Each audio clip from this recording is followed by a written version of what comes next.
Welcome back to another episode of Everyday Endorphins. I'm your host, Stella Stephanopoulos, and this week I had the pleasure of getting to sit down with Elles Ottens on the show. Elles is an international fashion model. She's been in the industry for over 11 years and has worked with so many amazing brands like Dolce & Gabbana, Vogue, Marie Claire, Elle Magazine, and more.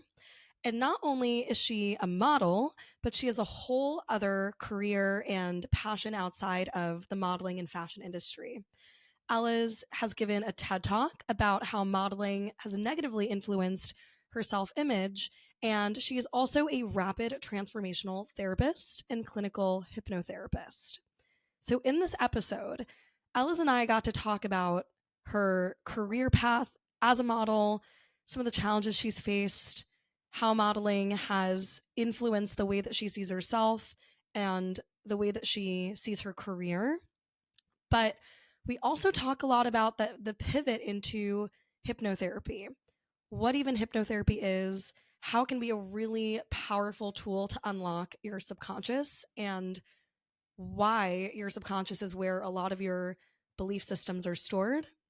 And we also talk a lot about the power of changing the narrative in life, changing the script, and taking control over the way that you want to live your life, which I think is a very empowering idea to really grasp onto. So often we feel powerless over things happening to us. But how might we regain the strength and control to recognize that we are really the ones at the end of the day that can dictate the narratives that we hold over our lives? So there's a lot of wisdom in this conversation. I think you're all going to find something very valuable with what Elles has to share.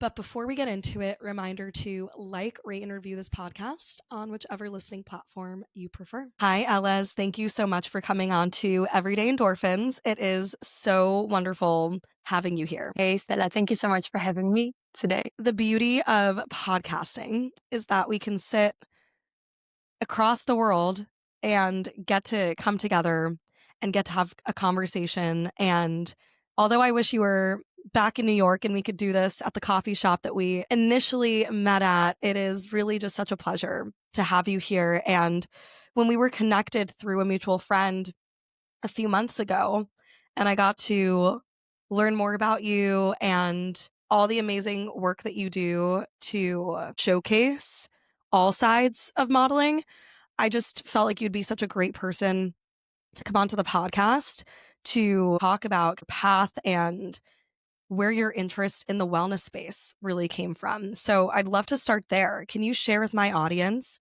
a little bit more about yourself and how you got into modeling? Yeah, so I started working as a model when I was 18 and I actually got scouted. I always wanted to model, but I never really thought that I could do it full time. And then when I got scouted at 18, I really fully went for it. So I broke up with my boyfriend at the time. I canceled my summer holiday with my friends. I stopped my studies. I fully went for it. And then I just started to model full time. So I always felt a bit curious about it. So then when I got scouted, I immediately really felt that I really wanted to explore this industry. Yeah, over time, I also really felt like I was missing something and that I really wanted to also touch more into how can I say this? Into something that really fulfills my soul more, let's say. And you were so young. You were 18 when you got scouted. So did you ever end up going to university? Like you must have just graduated from high school at that point and went straight into modeling? So I was studying at the time, actually. I was studying applied psychology. And I was studying for 1 year and then I got scouted and I wanted to take one gap year, but one gap year became a lot more, as you can see. And yeah, so I was still studying at the time. Wow. So I can understand wanting to find something maybe of like a bit higher purpose because you just dove into this industry so young. And when you're 18 years old, I mean, you're still a teenager. And modeling is so focused on how you look and how you're visually perceived. So tell me a little bit more about that journey for you. How did modeling impact your self-confidence, your self-esteem? I also feel like the industry's probably changed a bit since when you first got into it. So what's your perspective on that as well? It's definitely really hard for me in the beginning, especially the first few years. It was so tough for me, for my self-esteem, Mm. because before I started modeling, I was feeling quite stable and quite like grounded. But when I started and when I was like really giving it my all, like taking care of my skin, taking care of my body, going to all of the castings that I was invited to, and really, really doing my best for it, but still not seeing the results, right? That really was very tough because it took me like, I think like almost like 2 years to really make a living from it. So that's a really long time, right? Yeah. So I was going home in between to have like side jobs to be able to continue the journey. But it was really tough for me because I felt like the uncertainty for me was really difficult Mm. because I saw my friends like either like working or studying, and I didn't really feel like I had a clear path, but I still really wanted to see what was in it for me. And I felt like I could get more out of it, but I didn't really know like when would that happen? Would it actually happen? Did I really have it inside of me? Right. Right. So that uncertainty really was very difficult for me. And was it Yeah. more so the uncertainty of not knowing when your next, like, casting or job was? Or was it the Mhm. uncertainty of how you were perceived by people? Like, it doesn't sound like modeling really is as glamorous as it seems online. Because someone can go to your Instagram page, for example, and look at all these beautiful photos of you and all these amazing shoots you were in and runways, but no one's really seeing actually what's gone on behind the Mhm. scenes. It was mostly like really casting. So you're actually going to castings every day, and a casting is kind of like an interview. So it's literally just like showing your book, your portfolio to the client to see if you're a match for them, or like walking in their clothes for them to see if it's like, if you're the right match. So it's a lot of waiting, a lot of castings. And in the beginning, especially, you're doing a lot of test shoots as well. So these test shoots are just like free shoots that you shoot to build up your portfolio. And then the clients have an image of you so they can see like what kind of shoots you can do and like how you can look like in different kind of makeups, different kind of settings.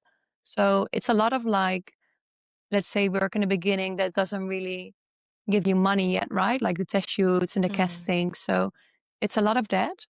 And then if you're lucky, when you're in the right market that is the right fit for you as a model, then you can work a lot. But in the beginning, you also really explore like what is your market. So you travel to different countries to really see like what fits for you and where can you work well, but you never really know before you go to a place. Yeah. Yeah, so it sounds like the beginning of the career is really where there's the most uncertainty because you're trying to figure out Mm-hmm. what is the right fit for me. Also, how do you Yeah. deal with rejection? Like you're doing a casting and the casting director's like, "Nope, we don't want her." Do they give an explanation? Like, what is No. that process like for you? And you're so young too. Like, I could imagine there's so many no's before there's a yes. Mm-hmm. How did you handle that? I think the most important thing is to really know that it's not really a rejection of you, but it's more like a rejection of not being the right match Mm. for the brand, right? But for me, like especially like the rejection part itself wasn't as hard as the uncertainty. So for me, like really the lack of clarity, like where am I going with my life? Is it working out or not? That was like a lot tougher for me than feeling like I'm rejected by the brand, let's say. Mm. But I think Right. that's also because I didn't really tie my value so much to my appearance. Which is so important too, because I think if you Yeah. are tying your value and your self-worth to the way you look, a Mhm. brand saying, "Nope, we don't want you," is gonna, like, tear Yeah. you down. It's gonna make you think, "Oh, Yeah. well, like, what did I'm not pretty enough." I mean, I think Mhm. modeling is an industry that heightens the comparison trap because it's so easy to Mhm. compare yourself against Yeah. how you look to your peers, right? Yeah, definitely. And when you think about navigating that time of uncertainty or self doubt, what were certain strategies that you had adopted to get through those periods of just not knowing, like when the next paycheck was going to come, when the next shoot was going to happen, where you had to be flown out to at a moment's notice? How did you try to stay grounded when so much around you was just Mhm. incredibly uncertain? I mean, like after a while, it became a lot easier because then I really understood like everything has its own seasons, and sometimes you're very high, let's say in a good season, and you get a lot of jobs and life is going very well. But sometimes the seasons are not that easy, and you don't get as many jobs, or even let's say outside of the modeling industry, just some seasons in life are better than other seasons, right? So after a while, I really learned that even if some period is really tough, like a better period will come when you'll wait long enough and when you just keep going. So I think as I grew older and got more experience, that really helped me as well to not like identify as much with the season that I'm in. But that really took also a lot of experience and really like understanding of that, like learning to not identify with those high and lows, right? Because it's very easy to feel very good about yourself when things are going really well and to feel very low about yourself when you're not seeing the results that you want to see. But Yeah. there's a time of like planting the seeds and also like reaping the benefits, I believe. And sometimes you don't immediately reap the benefits, and it's really important to learn how to trust, but to also maybe also not only focus on that one part of your life. Because I think it's so easy to like get so frustrated when something in your life is not happening the way you want it to be, like maybe in your career or relationships or anything else in life, right? And when we put so much pressure on it to like flourish, then it also just feels a lot heavier, right? Yeah. Whereas if you can accept that maybe that period is more difficult, it's a bit more rough, but that you will move through it. And if you feel the trust within yourself that you can move through it, then you also know that you don't need to be pulled down by it as much. Yeah. Because it's just a part of life, let's say, like the ups and the And the downs. Yeah. downs. That's Yeah. really beautifully articulated. And what comes up for me is that it's not necessarily about when you're in a good period, just waiting for the other shoe to drop, like, oh, this is inevitably going Mm-hmm. to get worse. It's about appreciating the moment that you're in, Yeah. and to your point, not identifying with it. Mm-hmm. Because when you identify with it, the minute things go quote unquote wrong, Yeah. you're like, it's like an identity crisis, or you don't feel equipped to Uh-huh. handle it. But it's, Yeah. I think to your point, it's recognizing if you're in a good place, wow, I'm grateful for this. This is amazing. And I know that tomorrow something could happen that could shake Mm-hmm. this up, but I'm going to be okay. Because to your Yeah. point, it's like life is seasonal.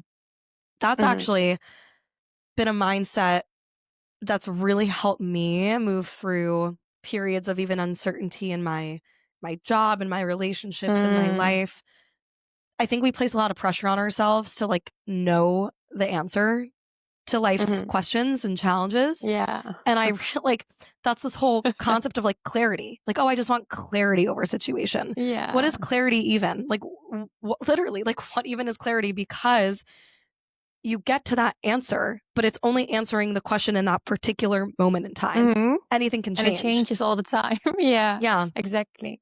I think, can you allow yourself to not know the answer, but to follow what like gives you energy and like what feels right in that moment? And also, I think it's like very Western to feel as if there's like a right and wrong, you Mm, know, but it's just like different.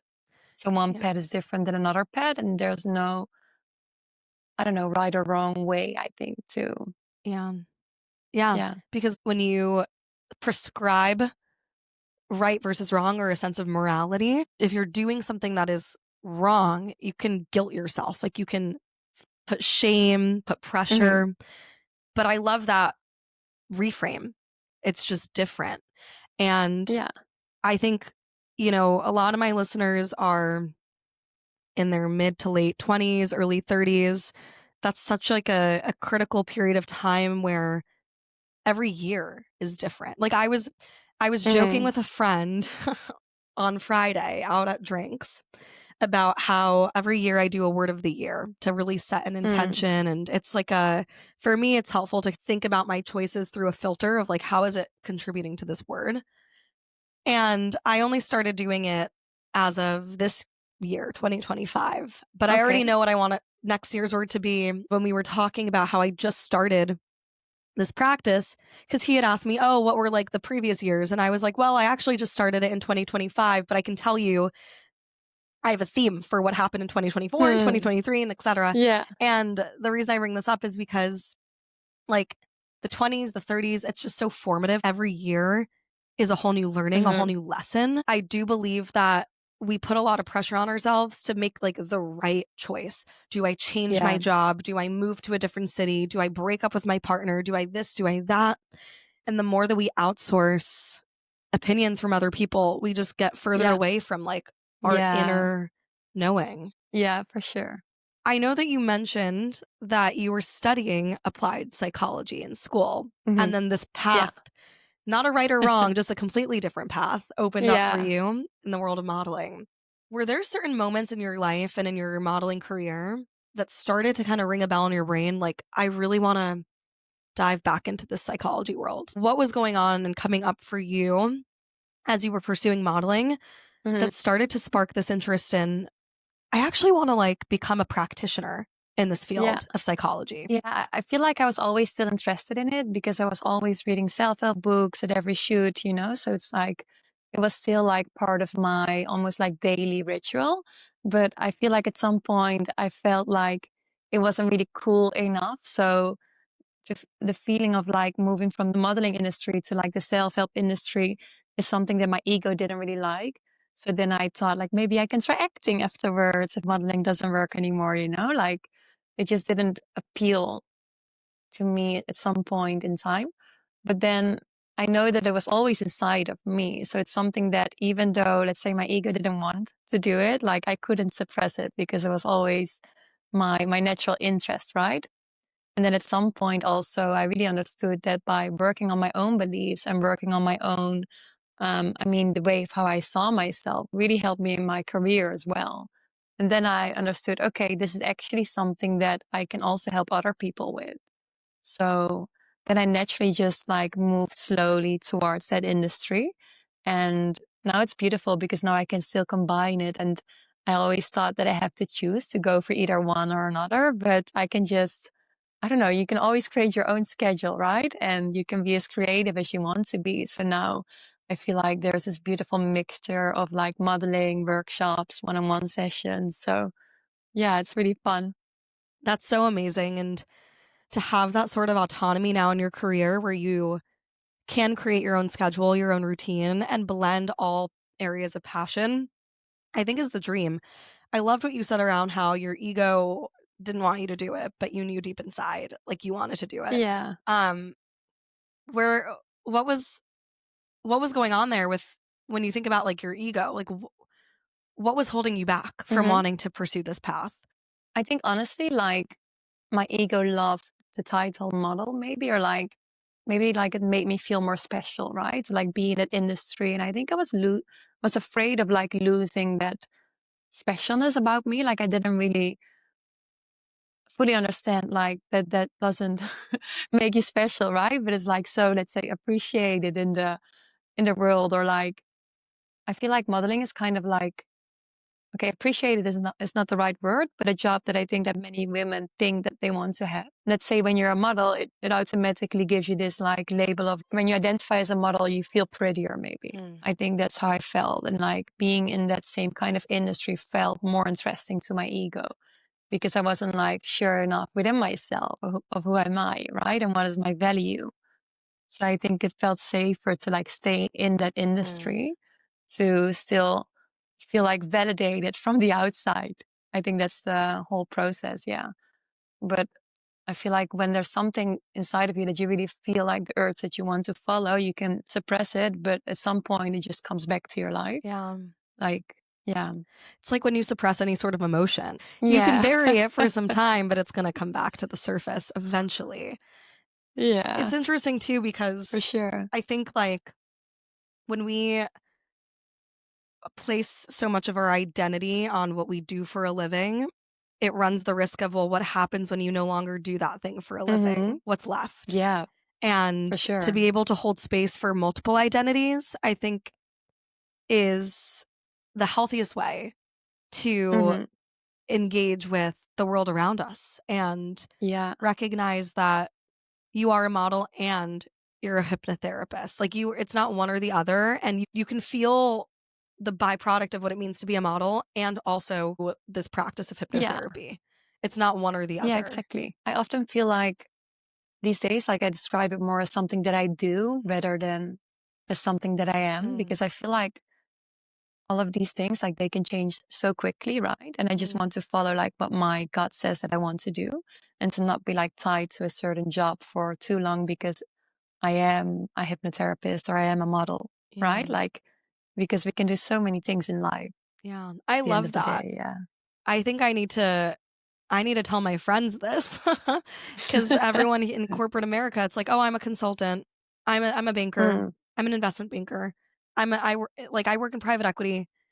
It's the same thing over and over again. Hmm. But are we Yeah. really that? Like, no. Yes, you spend most of your time doing these things, but Yeah. when you strip all that away, who are you at your core? What are the Hmm. things you love to do? Yeah. I want to switch gears and have you share a little bit more about what even is hypnotherapy. Maybe not everyone Yeah. on the line listening knows what this is, and how does it differ Yeah.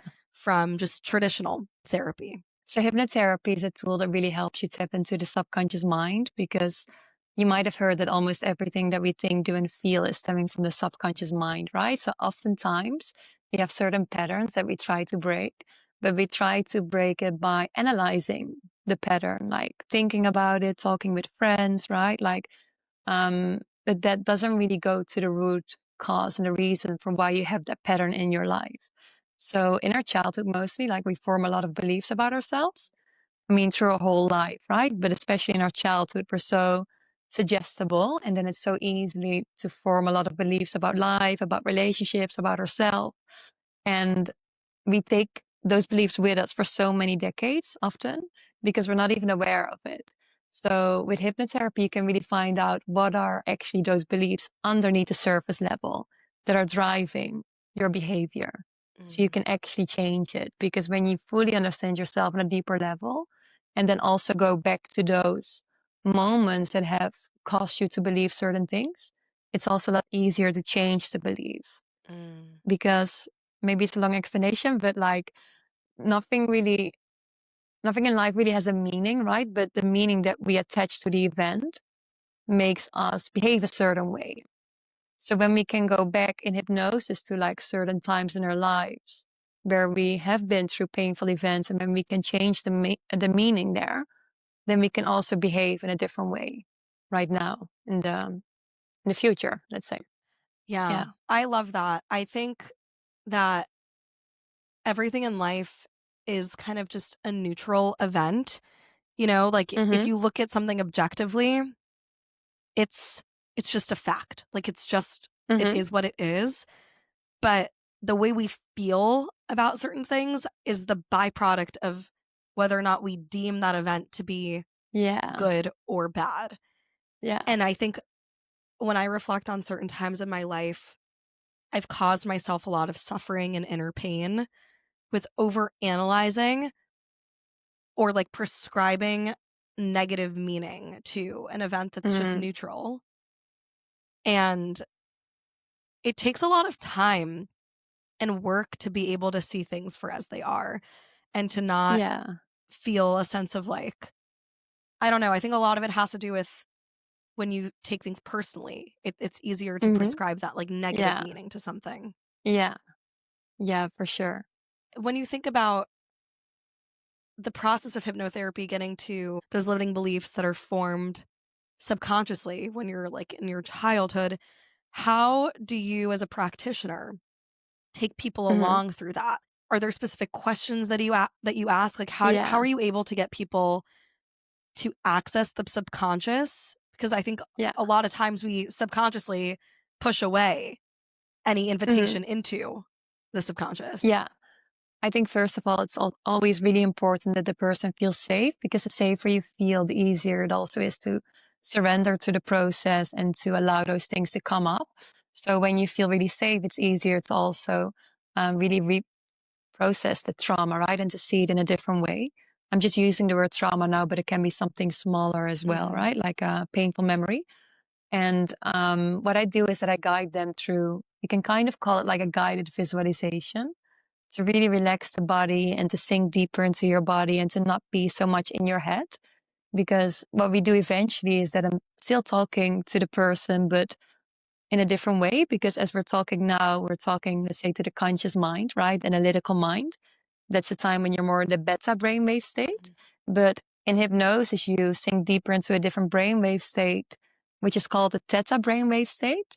And in that state of being, when I then ask you certain questions, you're not analyzing it. You're not like overthinking it, but you're actually answering it from a deeper knowing, like the subconscious, from the subconscious level, actually. So that's actually being done through the guided visualization. You can kind of see it like that. So when you're sleeping, you're in a delta brainwave state, but you can kind of like compare it to when you almost fall asleep, when you're in a dreamy kind of state, but also, for example, when you're really, when you're watching a movie and you're really feeling like you're so immersed in the movie, right? Yeah. Like you don't really hear anything around you. That's the same kind of state. So it's really focused attention. So you're like, Yeah. you're very relaxed, you're still conscious, but you're not Mm-hmm. in your thinking brain. You're not in the monkey mind. Exactly. Wow. Exactly. And I would imagine that yoga nidra gets people into a similar Yeah. state. But I think yoga nidra is more about like really relaxing the body, right? So that could be used in the beginning of a hypnosis session to really relax the body and to guide somebody like deeper into that state of relaxation. And then after, if you go to the regression part, then you can also use like certain statements to like really help somebody like go deeper into that state and to go back to childhood memories, childhood times that are not even childhood, just like times in general that have to do with the cause of a certain pattern that you have in your life. What would you say the like ideal outcome is of a hypnosis session? So you're guiding your Yeah. clients through this hypnosis, you're asking these questions, and then how do you guide them out? Do you talk about what was said? Do they remember what was said? Like how does Yeah. that post-session discourse take place? Yeah. So they remember everything because they're always consciously there. But basically, in that process, like first we go back to those painful memories, right? And the goal of that is to really change the meaning of the event, basically, because in those events they have started to believe something about themselves. And in hypnosis, you can really see your younger self. You can tell yourself like everything that you wanted to hear in that time. Maybe something that your mother didn't tell you, your father didn't tell you, that really made you feel not seen, not worthy, not heard, right? And in that state of being, it can be very emotional as well because it can feel so real, right? So it can be really an emotional release. Sometimes people cry a lot during a session, but sometimes just giving yourself the acknowledgement of like what happened and just giving yourself space can be enough too, just to like really give space to that memory. And therefore also change the meaning of it. So the bigger goal is to really change the meaning of the event that happened so that you can feel safe again in life right now. And then after that, I usually let them imagine to see their lives right now. So to take the younger version of them to their life right now to see how everything has changed. They're safe now. Everything is okay right now. To really feel the relief on a deeper level. And then slowly you can have like certain processes to bring somebody back to full awareness. For example, just becoming aware of like the temperature in the room, becoming aware of how the clothing is touching the skin, like really slowly bringing them back into the moment. Yeah.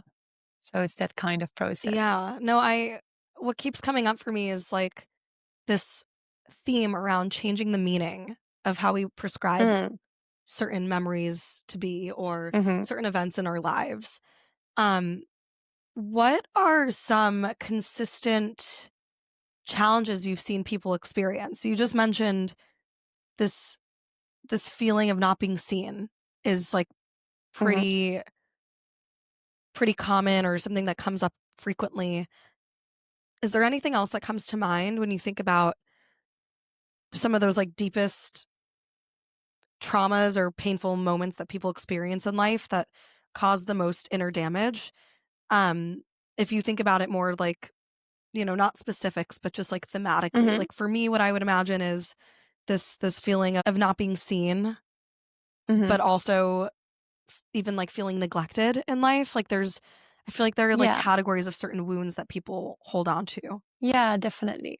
It's often coming back to not feeling like people belong, right? Or not feeling good enough, feeling different. And then like when you feel different, you try to fit in, right? So there's like a big fear of rejection that is often a really big topic Mm, that is underneath a lot of problems, and it can like show up in different kind of ways, right?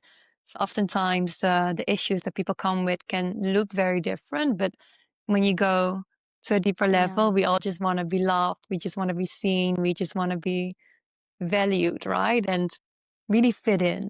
Because like years ago, like if we would not fit in, it would literally be dangerous, right? Like we could like die if we would not be fitting Mm-hmm. in the group, if Yeah. we would not belong. So that's still like kind of like wired into the brain. Yeah. So that's why rejection is so scary. You make such a good point because when we look at it from like the evolutionary perspective, survival of Mm-hmm. the fittest.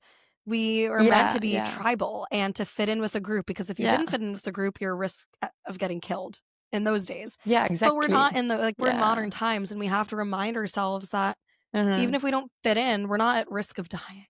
Like we Mm-hmm. catastrophize so much in life, Yeah. which is I think to your point why people are so afraid to be open and honest and vulnerable with other people. We Mm-hmm. see this most commonly in dating. I made a video Yeah. on TikTok. No wonder it kind of got a lot of traction because I was talking about how men don't approach, well, maybe this is a cultural thing, but in America, like men are not approaching women. And there's this tension because men perceive that women don't want to be approached for fear of being seen as Uh, creepy and all of that. But yeah. then it's like the women have had so many negative experiences with men who come on in a very creepy demeanor that they're resistant to a man approaching. So they're Yeah. perpetuating the problem, but then men are also creating that issue too. And it all, I really believe, comes back to that root of the fear Mm-hmm. of rejection. Yeah. Definitely. I can also imagine, right? It's definitely scary for men to like it's more often men than women, right? That Hmm. put themselves out there to pursue somebody, I think. So of course, like it's a big risk of being rejected. So Right. yeah. And I mean, of course, both men and women experience it, but like this fear of rejection. But I wonder if perhaps it's harder for men to be open about that because the Uh way we see masculinity is to not engage with our mhm. emotions. It's to be very Yeah, logical, definitely. to be very rational. Yeah. So, how do you have like I know you're Dutch, you're based in the Netherlands. Do you see this at play even in Dutch culture? Or is this like a universal thing that you've seen and experienced, or do you feel like maybe it's more prominent in certain cultures than others?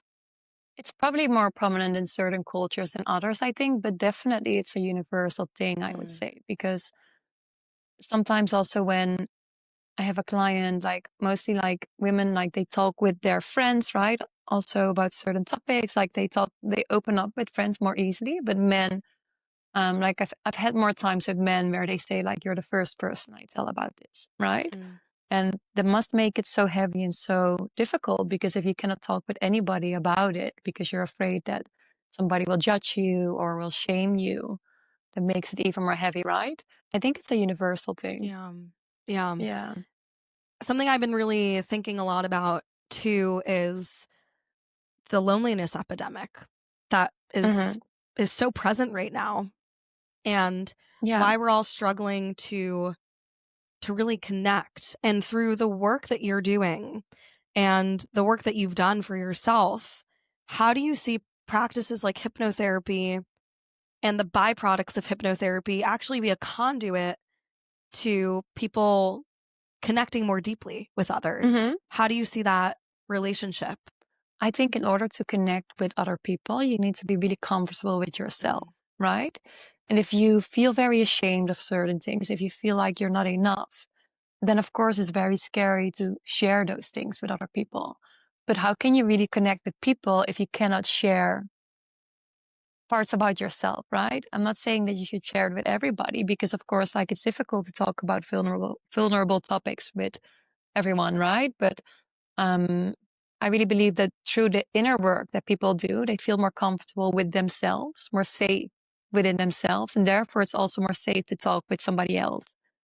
I mean, with their friends, and to really connect with people. Because if you don't feel so rejected by yourself, if you can like accept all of those parts of yourself Mm. more, right? By doing the inner work, also the parts that maybe are not that beautiful. When you can see them more, when you can accept them more, then it's also easier to accept another person, but to also connect with another person and to be okay with it if that person doesn't fully see you because you see yourself. Yeah. So I think it makes it a lot easier to connect. Yeah, that's a really Yeah. good point, and it's, like, also if you accept yourself and you really, like, know who you are, you can own it, Hmm. and Yeah. the idea of someone rejecting you for who you are doesn't really faze you Uh-huh. because you like who you are. So it Yeah, doesn't exactly. we don't place as much value and weight on other people's words and opinions when we have such a Yeah. strong opinion of ourselves. You keep coming back to this concept of safety, like inner safety.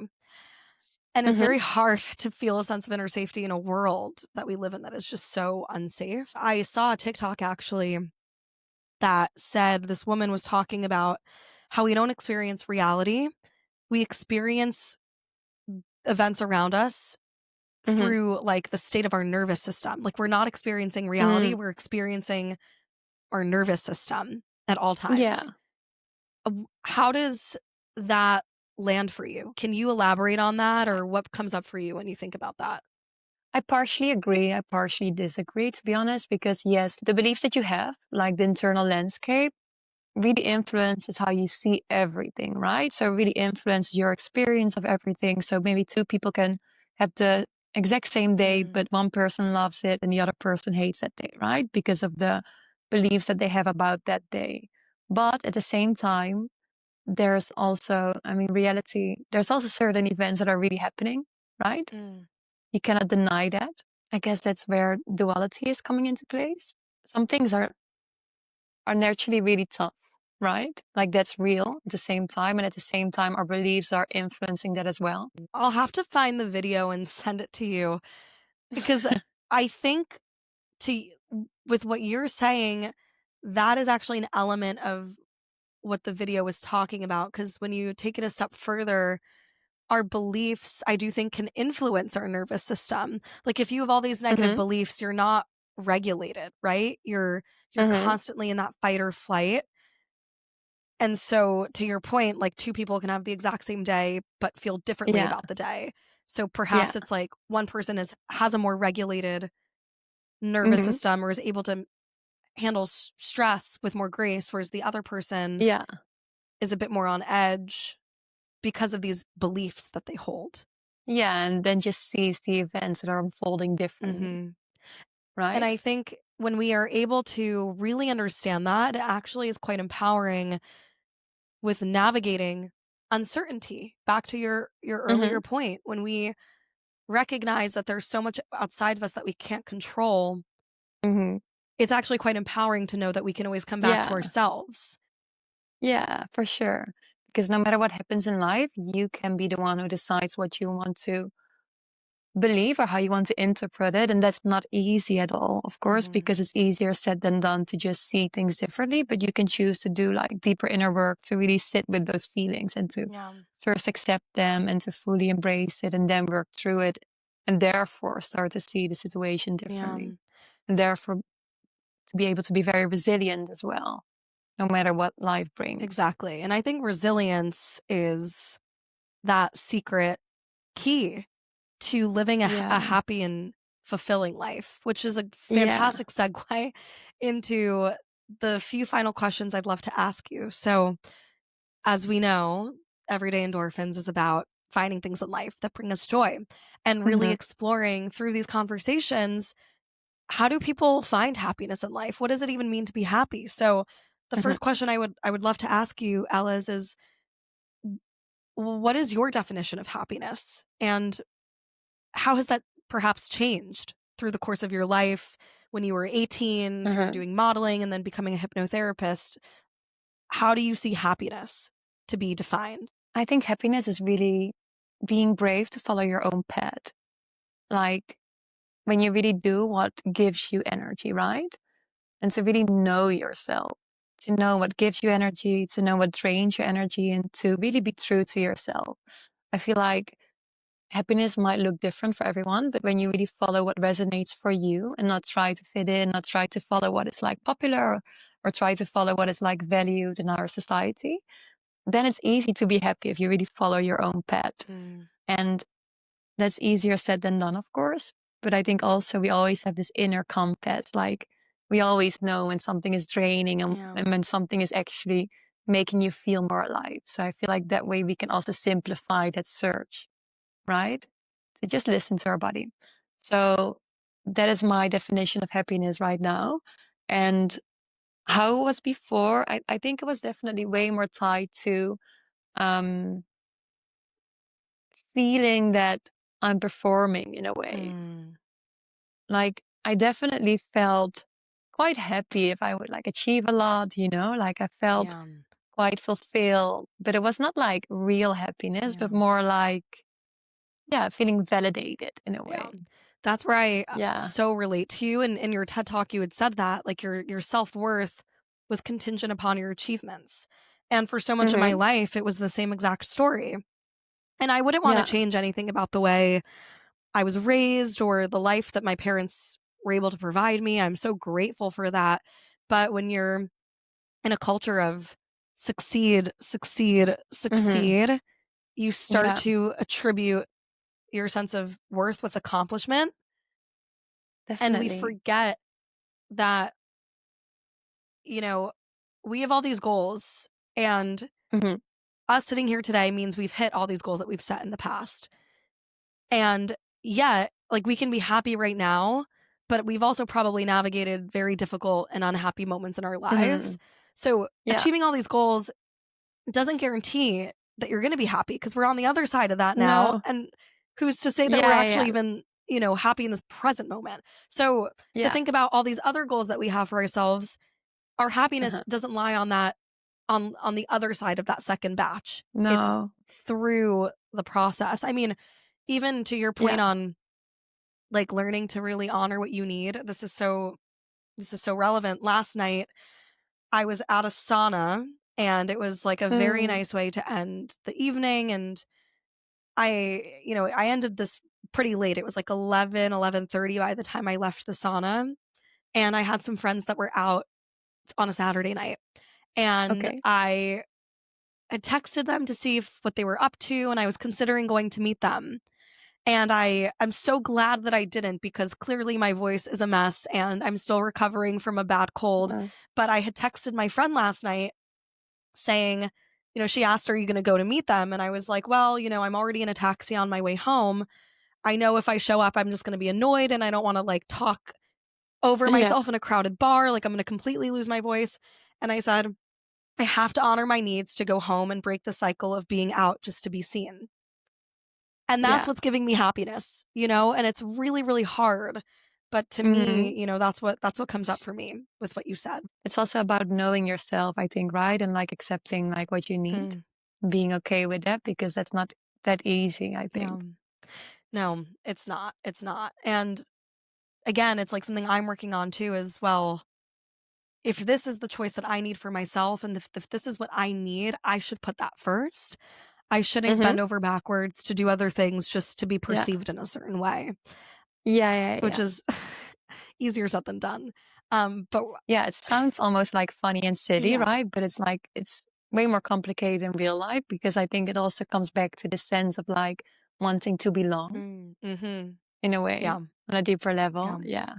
Which is also Yeah. something I've definitely worked on throughout the course of my adult life, is learning, what does it even mean to belong? How do you find a sense of belonging in yourself? Well, this is also another great segue into really like the question that I want to land this interview with. And it's something that I ask every guest that comes on the show.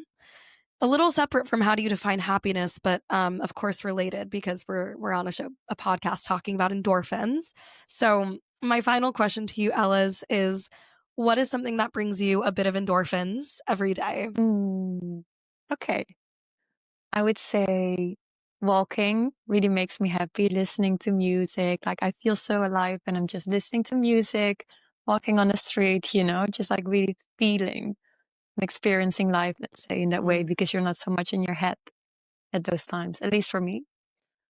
And just a lot of like small things like drinking coffee, cuddling with my partner, reading, yes, reading books, having meaningful conversations, like having deep Mhm. conversations, doing creative work.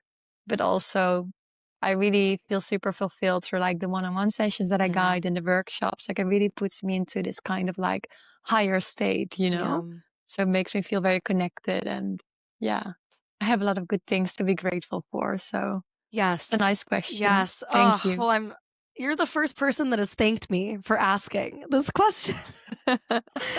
It's nice to reflect on it, you know, and to actually be aware of like, oh yeah, actually there's so much Mhm. to be grateful for. Like I try to practice this every day, but it's so easy to like forget it or to not really Yeah, feel it. You know absolutely. what I mean?